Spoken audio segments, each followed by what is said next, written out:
Good evening. Welcome to PoliticIt podcast. We're happy today. We've got Jim Harvey, County Commissioner. Yeah. Let's talk just a little bit about you. You've been in that position.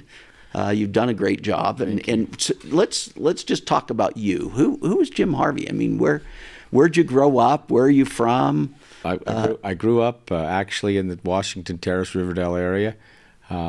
So does that mean you went to Bonneville High? Went to Bonneville High School. Yeah, started at actually T.H. Bill, and really I started playing drums when I was in the 9th grade, and that served me well. Being able to play drums, I ended up by the time I was actually started when I was in 6th grade, but by the time I was in 9th grade, I got the award for outstanding musician in the state of Utah. Wow! And by the time I was a senior, was in Burbank doing some studio stuff, and then a year out of high school, started doing USO tours with like the Bob Hopes and stuff like that. But as a drummer. That's where I ended. I didn't know we had a real life Neil Peart here, right? Like one could only hope, right? Yeah. He was awesome, but that served me well. And then from there, ended up serving an LDS mission to Hawaii, which also charted my life in other places. Hawaii, huh? Hawaii. Because of that, See, I was a Tahitian missionary, so we kind of have this Polynesian thing on here. Bula Vanaka. Yeah, I love that stuff, but. That ended up really serving me really very well, because coming home I was actually selling computers, and I thought, these are just a fad. Back there in 1983, the computers were just starting, and there was no such thing as a multi-user type computer, and I was selling those. I didn't understand them, and so I started selling travel. And then that was a little company called Morris Travel, and most people know that Morris Travel, those have been around for a while. The highest lift operator out of Salt Lake at the time was Western Airlines, which is now Delta.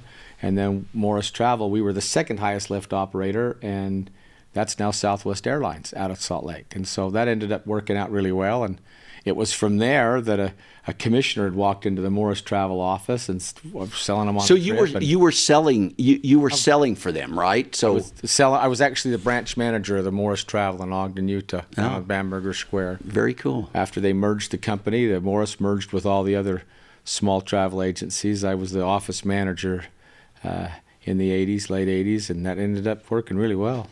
And so that's how I ended up out at the Weber County Fairgrounds in 1994, and so you ran the fairgrounds. Ran the fairgrounds. They said, if you can sell hotel rooms, you can sell hotel rooms to horses, and I thought, okay, I can do that. Didn't know what I was getting myself into, and 24 years later, and going from about 70 events up to over 500 events a year, I loved working for Weber County. And then after that, I thought, what the heck? Why not run for commissioner? And it worked out. That was 7 years ago, so I'm in my second term. I know you're in the vacuum business too, right? Okay. Yeah, the central vacuum business, yeah. Yeah, so that's a 36-year-old company now. Wow. It's I've got people that run that company, but it's kept me involved with home building and codes and that kind of stuff, and I've loved it. Some guys golf and some guys fish, and we have a vacuum business at Legos or Lincoln Logs or things like that. It's just kind of, it's fun to do. That's cool. And people would know that's real, because if they've ever seen me golf or they've ever seen me fish, I'm no good at either one of those. I enjoy it, but I'm really good. We're good at Central Vacs. Yeah. It's interesting. I got to know you a lot better through that, right? Because you did the vacuums in my house. But so let's talk a little bit about that transition from the fairgrounds to county commissioner. What have you learned being county commissioner? That's a perfect word, learned. I had no idea there was so much to learn. I would encourage everybody to run for some kind of a politic office. It's what you learn with the many different facets that the county does, whether it's garbage or sewer, whether it's fairgrounds or ice sheets or Ogden Eccles Conference Center, whether it has to do with voting or whether it has to do with budgeting or whether it has to do with land use or whether it's all over the map, and there's so many wonderful things to learn. I never had any idea that water rights or property rights or all those things, it was just been a wonderful thing. And at Weber County, we have a phenomenal staff. We have the best staff in all the state.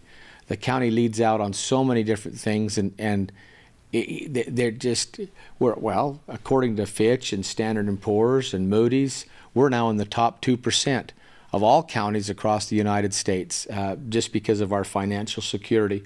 We're run very well. It's Weber County Corporation, and we run Weber County as a corporation, as a business. That's super important. And I learned, I thank my Morris travel days for learning how to build a really good business and staying healthy, you know, without trying to gouge things. And it's worked out very well. Loved it. Right.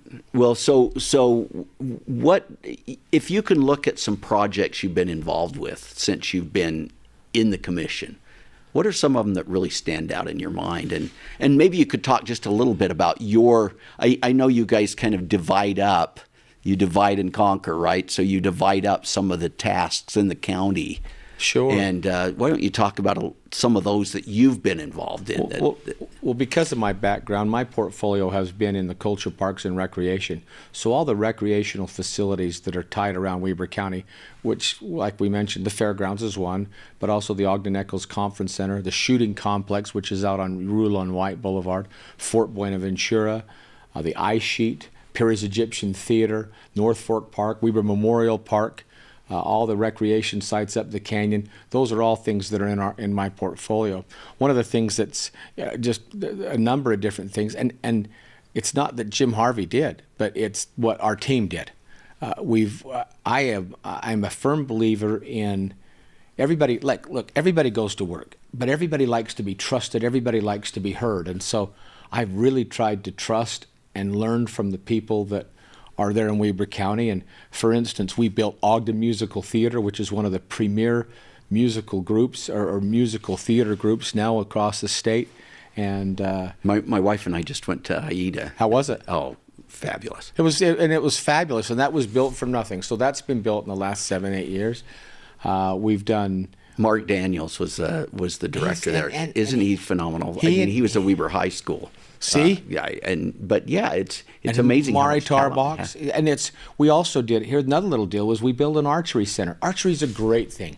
And we built that right as the Hunger Games and everything else was coming on. But we didn't build it with taxpayer money. We built it with money. Every hunter that goes in and buys a license pays another $1 for the Pittman Robertson, I believe it is. And we got a grant from that money and built this wonderful archery complex on top of an old landfill. And so we had the ground. We couldn't do it much of anything with it. But now kids, people of all ability are able to go out and use that fantastic archery complex 365 days of the year. Easton, which is the premier archery folks, use that now as their model as they move forward. It's been really a phenomenal thing. Our shooting complex out there is very well run, and people who want to use firearms. I know my wife and kids go out to that. It's great. Yeah.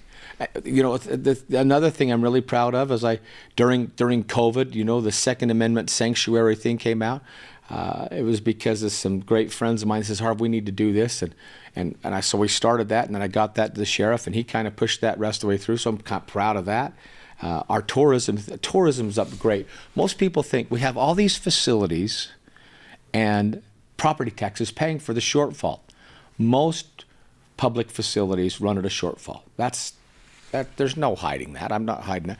But the shortfall is not paid by property tax. The shortfall is paid by transient room tax or TRT tax, or the tax that's generated by the hotels from people who come in and visit and attend the shows. We have some of the largest trade shows in the state of Utah.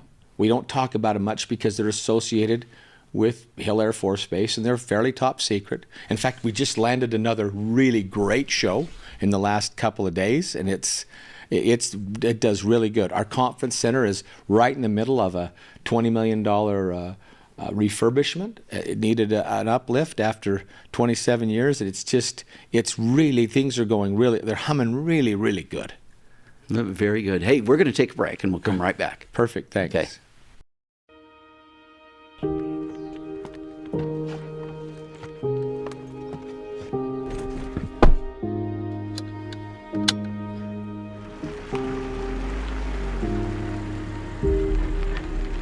Hey Siri, how do I get to the state capitol?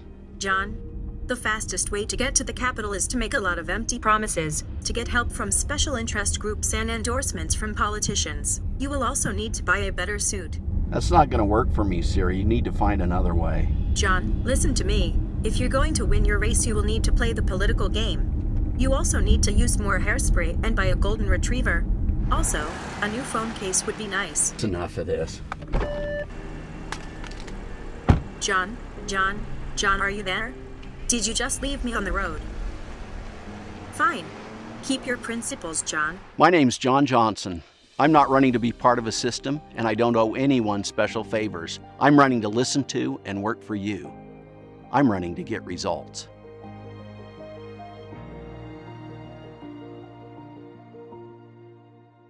Welcome back to PoliticIt. We've got Jim Harvey, I should say Commissioner Harvey, Jim, with us today. And so great to have you. You know, before the break, we were talking a little bit about county facilities. I guess, you know, there is a demand by the public to have parks and other things. But, you know, I always come back myself to this idea of the proper role of government. And what is the role of government, and why do we spend taxpayer money to build these kind of facilities? And, you know, how would you respond to that? Why are we in that space? That's a great thing. And I got to tell you, John, I don't know why we're in that space. Most of these facilities were built long before I ever decided to be in any kind of politics, or even before I even worked for Weber County. But the one thing I was really determined to do is make sure that property tax was not paying for the shortfall of the ongoing operation of them. And so I'm really, really proud to say that our tourism tax fully funds all of the Weber County, all the facilities that we have out there now. We don't run we run the Upper Valley parks, which I got to tell you, North Fork Park up in the valley, our usage is now up from since COVID, up more than 1,000%. And I said that correctly, 1,000%. It's get out and live. It's absolutely a phenomenal place for people to use it year round, whether they're snowshoeing or whether they're using fat bikes or whether they're hiking. It's just phenomenal. And they've cut some more trails up there. It's been great. I wish I could tell you why they built some of the ice sheets and some of the other things. They built that for the Olympics. Ours has been one of the most successful ice sheets or sheets of ice or in that market that's been, and tourism tax still pays for that. We've secured a semi-pro hockey team that runs up there.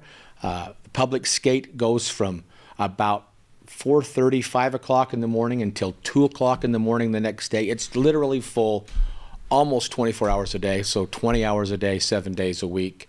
And those revenues, along with the tourism revenues that come in with it, help pay that shortfall. The Ogden Eccles Conference Center, the Perry's Egyptian Theater, programming in the Perry's Egyptian Theater and in the Conference Center hasn't been higher in decades. In fact, it's probably, I can't say this for sure, but I would challenge the programming at the Conference Center and the Perry's Egyptian Theater is higher than it's been in 50 years. And people who come to those places stay in hotels and buy restaurants and food. And by doing that, it supports the local economy, those people who are in the service industry. So during COVID, for instance, when all these other cities around here were operating at sub 10% of tourism, Weber County operated at 93%. What's the difference? Why was that the case? Because our folks figured out how to do it. Our conference center was way down, and that's what pulled our numbers down. But for instance, our Golden Spike Event Center blew up. Instead of holding the cheerleader competition out at the conference center, what normally is, we held it at the Golden Spike Event Center. We rolled the floor hard and put their spongy mats down on the floor, and then we were able to spread the crowd out across. And we were able to keep that safe social distance that was there, yet we were able to run those competitions. The horse shows or competitions, we'd run them and space them through the night.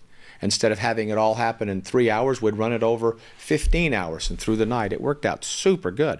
And so people still came in. They still had to stay the nights in the hotels. They still ate at restaurants, or they learned how to Uber or whatever that was, the Uber Eats or all that stuff. It worked. And listen, don't believe a word I say. Just go to the tax rolls and you'll be able to see what our sales tax and our hotel taxes were. That's exactly what it was. I'm really confident. Our team did a fantastic job during those tough times, and they've just continued to roll and do better since then. What do you attribute that to?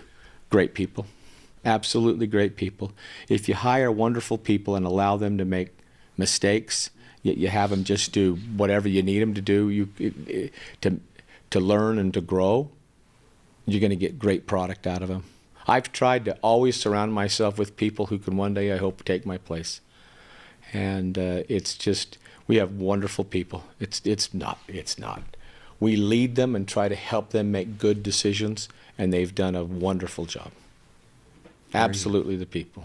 So what's your message to voters? I mean, you're up for re-election right now. We know that. So what's the message that you have for voters? Well, you know, you didn't have a Republican opponent, did you, in the primary? But I think as I'm being challenged now by somebody on the other side who's brand new to everything. I've been with the county now over 30 years.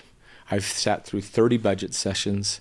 We know how the county works. Our rating for credit rating has been improved three times actually, but it's maintained or improved every year. Henry Ford said, "You can't build a reputation on what you're going to do." This is what we've done, and as far as I'm concerned, keep allowing great people to keep making good decisions. We'll continue to do the best we can in the interest of public, and that helps the taxpayers. Very good. We're out of time, but thanks, Jim, for coming in. Thanks. And it's nice that people get to know you a little bit. I appreciate the opportunity. Thank you. Yeah. Thank you. Jim Harvey, County Commissioner.